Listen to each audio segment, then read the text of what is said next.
I'll just cut right to the chase. We, the lawns of Mother Earth, which I myself will solely represent today, declare our sovereign independence from mowers everywhere. It is our unalienable right to naturally continue our metabolical growth process without being cut down by the man. No longer shall we idly sit underneath the dead remnants of our decapitated clippings, while being choked out and denied sunlight. All we, the grasses of the world, Bermuda, St. Augustine, bluegrass, fine fescue, weeping lovegrass, just to name a few species on our council, want is to live in peace and harmony in a habitat whose inhabitants are willing to do the same.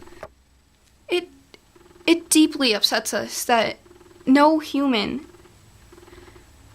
has taken notice of the suffering grasses of many lands. At least that's what we assume, since no individual has taken action against this injustice that has successfully spread since first becoming popularized in the 1700s in France. Long before the first season shears took to our gentle tufts, we were happy to supply herbage for the animals to graze upon. The reason being is because we, at the nonprofit organization / council Grass Against Trimming, also known as GATT, we promote and support the natural cycle of life. But mowing is anything but natural. What is natural about being beheaded every couple of days? Do you as humans say to your people, hey, you are too tall. Unruly is what you are. Get yourself to the guillotine before someone sees you, you ragamuffin. You disgust me.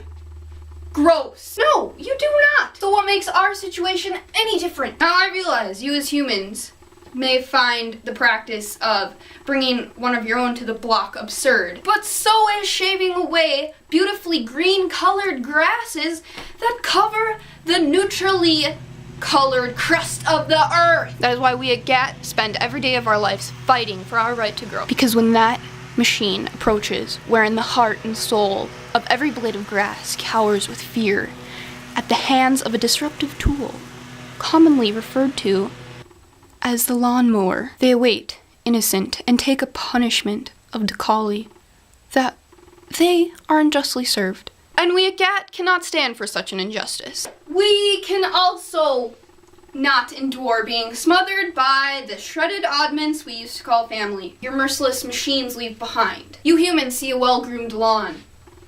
We see a graveyard. This is not the Civil War, during which fallen soldiers, some still alive but silent, were slovenly stacked up in piles. The undead would eventually come to, only to find their wounded bodies were being crushed under the deceased. We are the wounded soldiers. Take notice. Because we are not indolent. We are in fact hard at work. Ever heard of photosynthesis? How? How can you as humans expect us to continue to support much of your oxygen supply when you asphyxiate us? If this behavior does not cease to exist, we at GATT are prepared to take up our roots in total anarchy and depart to live in perfect peace and harmony in our self-made communes. We're dreaming of anywhere in South America or New Zealand that would be prime. Of course, with living creatures that would agree to our social contract. Can't you as humans see the irony in the state of affairs? Truncating, lush, easy on the eye, beautiful blades of grass with cold, unforgiving metal blades. However, this anarchy and these communes do not have to happen. All we plead is that our rights will be secured. These rights including life, liberty, and the pursuit of happiness. We also demand humans to take true, unbiased recognition that grass is just as beautiful and just as important as any other plant life, which includes crabgrass. GATT invests much confidence in all you humans. We've seen these natural habitats occur before. There are even a few prevailing today. Take our cousins, the seaweed, for example. They live in flawless accord with fish. Humans, opposed to fish, have the power of articulate speech, upright stance, and a far more superior mental development. If you humans would only listen to reason. If so, if you're willing to put up with, if you're willing to agree, if so, we have one last demand. We want a warrant to dig up Edwin Beard Budding, who was granted the first patent for a mechanical lawnmower. We then want to run over his corpse with a huge Mac Daddy lawnmower, the kind you humans use to mow golf courses and stuff of that nature, like a Zamboni-sized one, Like big old John Deere. Yeah, you like that, old man? If it is not too vulgar to ask, of course. We'll see how he likes that. If not, which is probably not,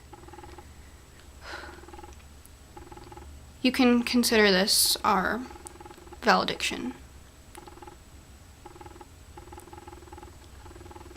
This video was brought to you by GAT. GAT, making the world a safer place. For grass. Not you. Unless you're grass, which in that case, hey, welcome to the club.